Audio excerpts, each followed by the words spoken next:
leadership and ethics. And you talked a lot about, as a senior leader, the input that you get from lawyers and the legal profession.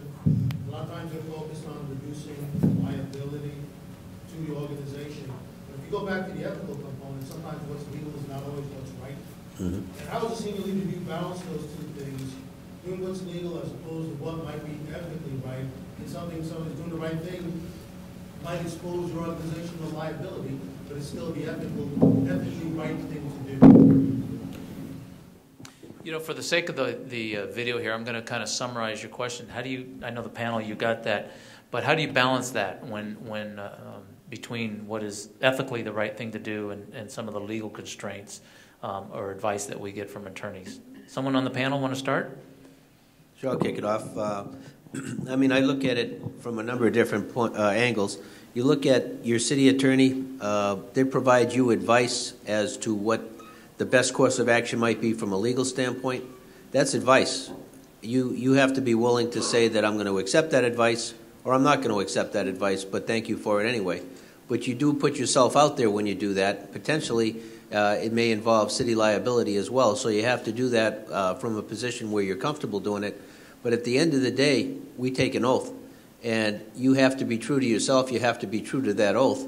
Politics will weigh in. You know, when at the end of the day, and I think back to the 92 riots in L.A., and the decisions that were made, many of them were political. Had we responded in a way that was in line with the tactical manual and did what we knew we should do rather than politically what, you know, dancing around the topic, you can defend that down the road. The political decisions that were made and people weighing in but not really weighing in, not taking command but weighing in, that shapes your response to something, you can't defend that down the road. And where will those people be when you go to court? Nowhere to be found. So have your own moral compass, know what's right, and be willing to follow that so that you can defend it down the road if you need to, because all of the other stuff at the end of the day is input. And take that input for what it's worth and make your decision with that as a, you know, as a factor. But I think at the end of the day, you got to follow your heart, seek the counsel of those that you trust around you, and make an informed decision, but do it in a way that you can keep your head high and your organization can keep their head high based on what your decision is. Hey, Doctor? I echo what the Chief has said. I'll give you a little bit of an example from my post-FBI experience, and that is with the church. When the clergy abuse scandal, if you will, became well known about 10 years ago, a lot of the bishops who were the church leaders were very hesitant to come forward and indicate that they were sorry for what had happened because their lawyers were telling them, don't do that.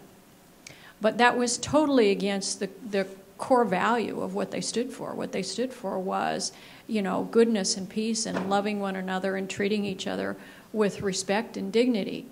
And so what they had to do was find ways to convey their sorrow, to convey their empathy that the lawyers kind of could agree with. I mean, they had to sit down and brainstorm. How do we approach this in ways that allow us to be pastoral, because that's what we are, but that also don't cause the organization to be exposed to much more liability monetarily, obviously, because the other job, the other hat of the bishops is to be stewards of the resources that people contribute, you know, their nickels and dimes to the church, and they don't want it to be going for things that are unnecessary or the result of some people doing some very bad acts.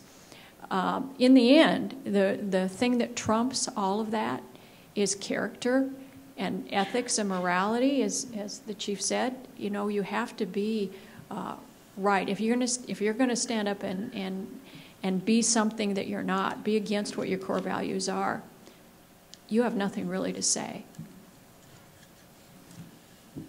Yeah, I think that it's generally relatively clear-cut to follow the law, and the law has never stood in my way of making an ethical decision. By the same token, lawyers do get nervous. Their experience is, instead of saying, 5 words regarding a situation, people go on and end up and start going into voluntary narrations that are unnecessary. And that was my experience when dealing with our county attorneys, who were always very available to me, but they wanted to know what was it I felt I needed to get out in terms of a message. What action did I feel needed to be taken immediately to quell a problem or deal with something? And they would very often then help me navigate through what would otherwise be some pending troubled waters that I could avoid and still get my mission accomplished and maintain the integrity of our department's mission and our credibility and our trust that we like to maintain. So there are times when, and I will tell you, those are the times where you realize, and when people would say to me, they couldn't pay me enough to do your job, and I would echo back, I know why. I know why that is. I know why people would say that to me. Because you do have to make some of those decisions, and you hold your breath and hope, you trust your good common sense and your values that will carry it through. That's what will be judged in the end, is your values and your ethics.